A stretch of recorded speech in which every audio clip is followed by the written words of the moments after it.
Hello everyone, this is Geeta Bhatt. I hope you all are good at home. So today I am going to discuss 10 questions for seated science, and these questions are very important for seated point of view, paper 1 and paper 2 both. And we also discussed more questions, more videos related to seated science for both papers, okay, paper 1 and paper 2 both. So you can check my playlist and enhance your knowledge with the help of my videos. And if you have any doubt, then you can ask me in comment section, then I will give response. 100% I will give response.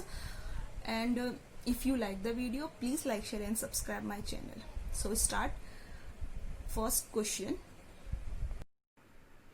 So first question is largest planet in the solar system. Solar system में largest planet कौन सा होता है ये आपको बताना है. ठीक है, तो फर्स्ट ऑप्शन है आपका Jupiter, mercury, both and Venus. तो इन चारों में से राइट आंसर क्या होगा आपका? जुपिटर. तो आपको ध्यान रखना है कि largest planet of the solar system तो क्या होता है? जुपिटर. ठीक है, ये जुपिटर का डायग्राम है, आप देख सकते हैं इसे. ठीक है, ये जुपिटर का डायग्राम है, आप देख सकते हैं कुछ इस टाइप से दिखता है जुपिटर, और ये क्या होता है? लार्जेस्ट प्लैनेट होता है. ठीक है, तो ये चीज़ आप यहाँ से ध्यान रखेंगे, largest planet in the solar system. Next है smallest planet in the solar system. Solar system में स्मॉलेस्ट प्लैनेट क्या होता है? लार्जेस्ट तो आपको पता चल गया कि जुपिटर होता है, बट स्मॉलेस्ट प्लैनेट क्या होता है? मरकरी. तो ये भी ध्यान रखें, मरकरी जो होता है वो स्मॉलेस्ट प्लैनेट होता है इन द सोलर सिस्टम.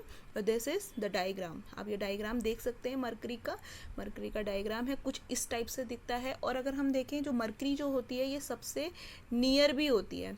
ठीक है, किसके? सन के सबसे पास जो प्लैनेट होता है वो ही क्या होता है? मरकरी. ठीक है, तो ये चीज़ भी आप यहाँ से ध्यान रखेंगे, कुछ इंपॉर्टेंट रही ये बात. नेक्स्ट क्वेश्चन देखते हैं. Which planet to have no moons और सैटेलाइट. मतलब कौन सा ऐसा प्लैनेट है जिसमें मून्स और सैटेलाइट नहीं होती है, नेचुरल मून्स और सैटेलाइट्स नहीं होती हैं. तो Jupiter and Venus, mercury and Venus, mercury and Jupiter and all. तो कौन सा राइट ऑप्शन रहेगा? आप सोचें और बताएं.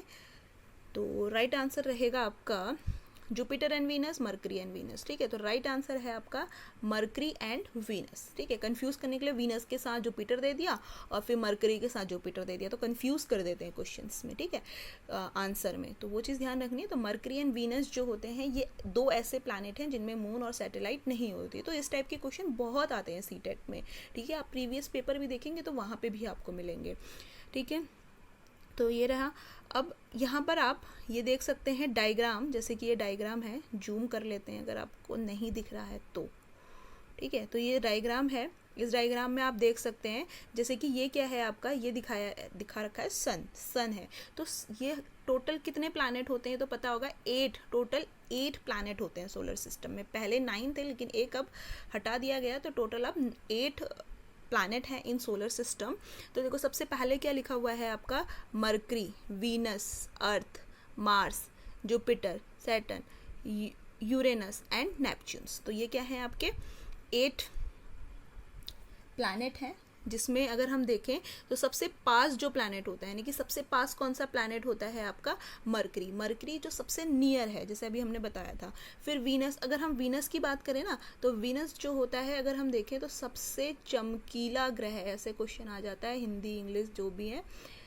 सीटेट का पेपर तो दोनों में ही आता है वैसे. तो सबसे चमकीला ग्रह यानी कि जो क्या है, तो वो वीनस होता है. तो ये चीज़ भी आप यहाँ से ध्यान रखेंगे, सबसे चमकीला ग्रह होता है आपका वीनस. ठीक है, फिर अर्थ, मार्स, जुपिटर हमने बता दिया लार्जेस्ट होता है, मरकरी हमने बता दिया स्मॉलेस्ट होता है. और अगर एक क्वेश्चन आ जाए सन से सबसे दूर, मतलब जो सन है हमारा, सन से सबसे दूर कौन सा ग्रह होता है, तो आपका आंसर रहेगा नेपच्यून. ठीक है, तो ये सारे डायग्राम से भी, इस डायग्राम से आप बहुत, मतलब जो ये एक ही डायग्राम है ना, इस डायग्राम से आप बहुत सारे क्वेश्चंस बन सकते हैं सीटेट में. तो ये डायग्राम आप अच्छे से देख लो, और तो आप काफ़ी क्वेश्चन कर सकते हैं. ठीक है, तो ये रही आज की बात. और नेक्स्ट को इसका राइट आंसर आपको पता चल गया, मरकरी एंड वीनस. ठीक है, नेक्स्ट क्वेश्चन देख लेते हैं.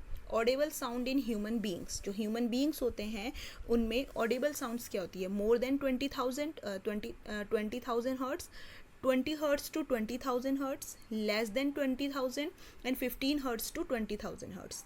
तो राइट आंसर क्या होगा आपका? ऑडिबल साउंड, मतलब वो साउंड जो ह्यूमन बींग उस साउंड तक सुन सकते हैं. ठीक है, तो ऐसी कौन सी साउंड है जिस साउंड्स तक ह्यूमन बींग्स जो होते हैं वो सुन सकते हैं, ठीक है। तो ये बताना है आपको। तो राइट आंसर रहेगा यहाँ पर आपका 20 हर्ट्स टू 20,000 हर्ट्स तक, ठीक है।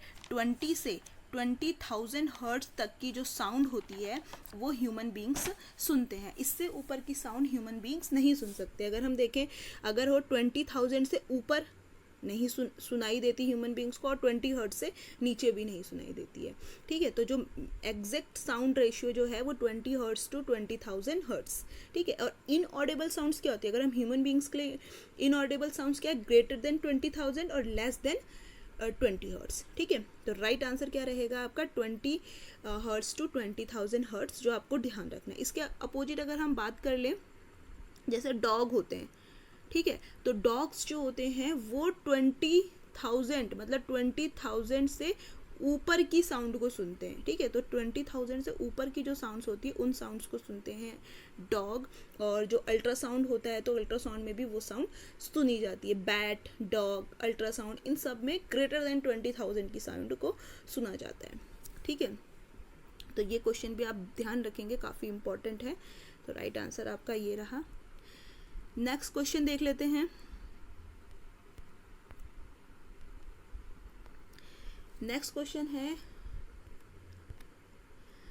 Largest cell in the human body. Human body में लार्जेस्ट सेल क्या होती है? तो ovum in female, male gamete, muscular cells और ऑल ऑफ दीज। तो लार्जेस्ट सेल क्या होती है? Ovum in female. फीमेल में जो ओवम होते हैं, जो फीमेल में ही बनते हैं ओवम, ठीक है। तो वो क्या होती है? लार्जेस्ट सेल होती है। अब ये डायग्राम है, आप देख सकते हैं। ये किसका डायग्राम है? आपका ओवम का डायग्राम है। स्फेरिकल, ये जो स्फेरिकल है ना, दिस इज द ओवम। ये स्फेरिकल शेप का होता है ओवम। और जो सराउंडिंग में अगर आप देख रहे हैं, जो सराउंडिंग में आपको दिख रहे हैं, तो ये क्या है? स्पर्म्स होते हैं, ठीक है। और ये किस में प्रेजेंट होते हैं? मेल में। तो ये ओवम जो होता है आपका ओवम, तो ये फीमेल में होता है और लार्जेस्ट सेल होती है, ठीक है। और सराउंडिंग में जो है वो क्या है? स्पर्म्स। तो स्पर्म्स जो होता है वो 3 पार्ट में डिवाइड होता है, ठीक है। इस टाइप से कुछ इसका डायग्राम होता है और यहाँ पे ऐसे टेल होती है, ठीक है। तो ये जो होता है हेड पार्ट होता है इसका, ठीक है, स्पर्म का। ये होता है कॉलर और ये होती है टेल। तो मेनली 3 पार्ट में डिवाइड होता है स्पर्म, यानी कि मेल गैमेट, ठीक है। तो largest cell in human body में अगर हम बोलें तो क्या हो जाएगा? ओवम इन फीमेल, ठीक है। नेक्स्ट क्वेश्चन देख लेते हैं। Smallest cell in the human body. अब स्मॉलेस्ट सेल पूछिए तो स्मॉलेस्ट सेल क्या होती है? Male gamete. जो भी हमने बताया, स्पर्म जो होता है मेल गैमेट होता है। मैंने बताया 3 पार्ट में डिवाइड होता है। पहला पार्ट होता है आपका हेड, जो सबसे ऊपर होता है, सेंटर पे होता है कॉलर और सबसे नीचे होती है टेल। तो ये 3 पार्ट में डिवाइड होता है पूरा स्पर्म इसके, ठीक है। तो ये होते हैं मेल गैमेट, जो स्मॉलेस्ट सेल होती है ह्यूमन बॉडी में। नेक्स्ट क्वेश्चन है chemical formula of slaked lime. Slaked lime का केमिकल फार्मूला पूछा गया है। तो स्लेक्ट लाइम का केमिकल फार्मूला देखो। अब क्या है? स्लेक्ट लाइम एक तरीके से कॉमन नेम है, जो इसका केमिकल नेम होता है। राइट आंसर ये है, केमिकल फार्मूला होता है इसका calcium hydroxide, CaOH whole twice. This is also called slaked lime, bleaching powder, ठीक है। ये सब इस नाम से भी जाने जाते हैं। अब देखो, कैल्शियम हाइड्रोक्साइड तो हम केमिकली देख के बता देते हैं, ठीक है, लेकिन तब हम कंफ्यूज होते हैं जब इस तरह से कॉमन नेम पूछे जाते हैं। तो ये चीज़ भी आपको, मतलब कॉमन नेम्स भी आपको ध्यान रखने हैं, ठीक है। और ये रहा आपका कैल्शियम कार्बोनेट, कैल्शियम क्लोराइड, और ये होता है कैल्शियम ऑक्सीक्लोराइड, ठीक है। तो ये मेनली जो आपको ध्यान रखना है वो ये है। तो राइट आंसर होगा CaOH होल ट्वाइस। इसे स्लेक्ट लाइम भी कहते हैं, और ब्लीचिंग पाउडर, कैल्शियम हाइड्रोक्साइड, ये भी इसी के नाम है। नेक्स्ट क्वेश्चन देख लेते हैं। विच ग्लैंड प्रोड्यूस एड्रेनल हार्मोन। मतलब कौन सी ग्लैंड होती है जो एड्रेनल हार्मोन प्रोड्यूस करती है? डायग्राम देख के आप समझ ही गए होंगे, ठीक है। और देखो, यहाँ पे कंफ्यूज भी नहीं होना। एड्रेनलिन से ही आप समझ सकते हैं कि भाई एड्रेनली ग्लैंड होगी, ठीक है। तो एड्रेनल हार्मोन कौन सी ग्लैंड सेक्रीट करती है? Adrenal gland. और ये एड्रेनल ग्लैंड जो होती है ये क्या है? आपकी किडनी है। तो किडनी के जस्ट ऊपर प्रेजेंट होती है, जैसे कि आपको यहाँ डायग्राम में दिख रहा है। तो ये क्या है? आपकी दोनों ही, ये दोनों क्या है आपकी, ये जो दिख रही हैं आपको दोनों, ये क्या है? आपकी एड्रेनल हार्मोन, एड्रेनल ग्लैंड, और ये सिक्रीट करती हैं एड्रेनल हार्मोन। तो जो ये ग्लैंड होती हैं एड्रेनल हार्मोन, ठीक है, सॉरी एड्रेनल ग्लैंड जो होती हैं ये एड्रेनल हार्मोन को सिक्रीट करती हैं, ठीक है, एड्रेनल हार्मोन को। तो ये आप ध्यान रखना, यहाँ से इस मतलब इस टॉपिक से क्वेश्चन आते हैं, जैसे डिफरेंट ग्लैंड्स हैं तो वो कौन कौन से हार्मोन सिक्रीट करती है ऐसे पूछा जाता है। अब जैसे हम देख लेते हैं और ग्लैंड्स का भी डिस्कस कर लेते हैं। पेंक्रियाज दिया हुआ है जैसे, ठीक है, एक सेकेंड,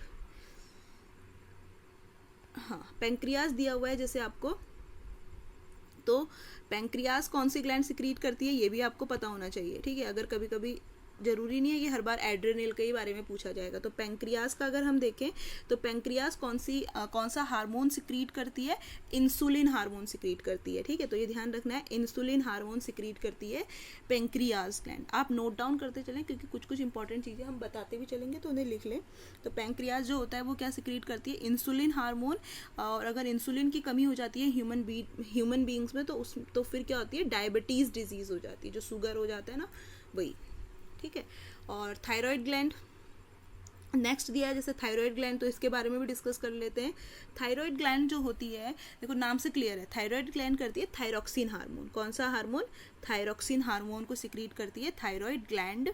और जो ये थायराइड ग्लैंड होती है, जैसे थायरॉक्सिन हार्मोन जब बॉडी में कम सिक्रीट होना शुरू होता है तो उससे डिजीज़ होती है आपकी गॉइटर डिजीज़ हो जाती है, सॉरी गॉइटर, ठीक है, गॉइटर डिजीज़ हो जाती है। एड्रिनल ग्लैंड हम बता चुके हैं, एड्रिनल ग्लैंड जो होती हैं वो एड्रेनल हार्मोन सिक्रीट करती हैं किडनी के जस्ट ऊपर, जैसे आप डायग्राम में देख रहे हैं तो यहाँ जस्ट ऊपर प्रेजेंट होती हैं। और इस एड्रिनल हार्मोन का काम क्या होता है, help in controlling anger, stress and depression, ठीक है, इसमें हेल्प करती हैं। और जो एंगर है, स्ट्रेस है, कंट्रोल करती हैं इन सबको, डिप्रेशन है, ठीक है। और also help in maintaining salt balance in blood, जो ब्लड में सॉल्ट बैलेंस को भी मेंटेन करती हैं एड्रिनल ग्लैंड, ठीक है। नेक्स्ट देख लेते हैं पिट्यूरिटी ग्लैंड। तो पिट्यूरिटी ग्लैंड्स जो होती हैं वो आपकी ब्रेन में प्रेजेंट होती हैं, ठीक है। तो ब्रेन में प्रेजेंट होती है पिट्यूरिटी ग्लैंड, और इसको हम मास्टर ग्लैंड के नाम से भी जानते हैं, ये भी ध्यान रखना, ठीक है, मास्टर ग्लैंड के नाम से भी जाना जाता है इसे।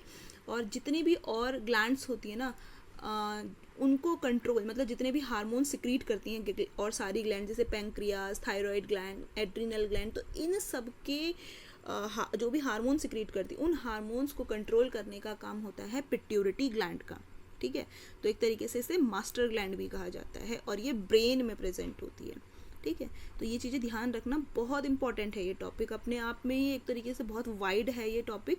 अगर आप चाहें तो मैं इसी टॉपिक पे एक पूरी वीडियो बना के अपलोड कर सकती हूँ, अगर आपको चाहिए तो आप कमेंट कर सकते हैं, मतलब बहुत वाइड है ये टॉपिक, ठीक है।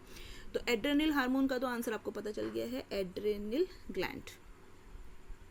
नेक्स्ट क्वेश्चन देख लेते हैं, which acid is present in ant sting. Ant sting में कौन सा एसिड प्रेजेंट होता है, तो राइट आंसर फॉर्मिक एसिड है। फॉर्मिक एसिड का फॉर्मूला आप देख सकते हैं, this is the formula of formic acid, ठीक है। तो ये फॉर्मिक एसिड का फॉर्मूला है, इसका अगर हम इसे क्लोज करके लिखें तो क्या बनेगा, HCOOH, this is the chemical formula of formic acid, ठीक है। आंट स्टिंग मतलब जो चींटी का डंक होता है उसमें कौन सा एसिड होता है, तो फॉर्मिक एसिड होता है, जिससे जब हम ईचिंग हो जाती है हमें, ठीक है, तो फॉर्मिक एसिड होता है। नेक्स्ट क्वेश्चन देखते हैं, which acid is present in spinach. Spinach में कौन सा एसिड प्रेजेंट होता है, स्पिनिच यानी कि पालक, तो पालक में होता है आपका ऑक्सैलिक एसिड। फॉर्मूला ये है आपका, फॉर्मूला देख सकते हैं आप, इसको अगर हम क्लोज करके लिखें तो क्या लिखेंगे, C2H2O4, दिस इज। अब यहाँ पे देखो, यहाँ पे जो ये पॉइंट है, यहाँ पर आपका ये जो पॉइंट है, यहाँ पर एक कार्बन प्रेजेंट है और एक कार्बन यहाँ पर है, तो इसलिए C2, 2 कार्बन है, दैट्स वाई C2 आप देख सकते, सॉरी C2, हाँ H2, और 2 हाइड्रोजन है, एक H है, एक H है, C2H2, 4 O है, 1 2 3 4, इसलिए C2H4। तो ये इसका केमिकल फॉर्मूला होता है, ठीक है। तो ये ध्यान रखना आप, chemical formula of oxalic acid. तो ऑक्सैलिक एसिड किस में प्रेजेंट होता है, स्पिनिच में, ठीक है। तो ये कुछ इंपॉर्टेंट क्वेश्चन है आज के लिए, आई थिंक 10 क्वेश्चन तो हो गए हैं। हाँ, वीडियो कैसी लगी आप बता सकते हैं, वीडियो पसंद आए तो लाइक भी कर सकते हैं, सब्सक्राइब भी कर सकते हैं, ठीक है। और आज के लिए बाय बाय, थैंक यू।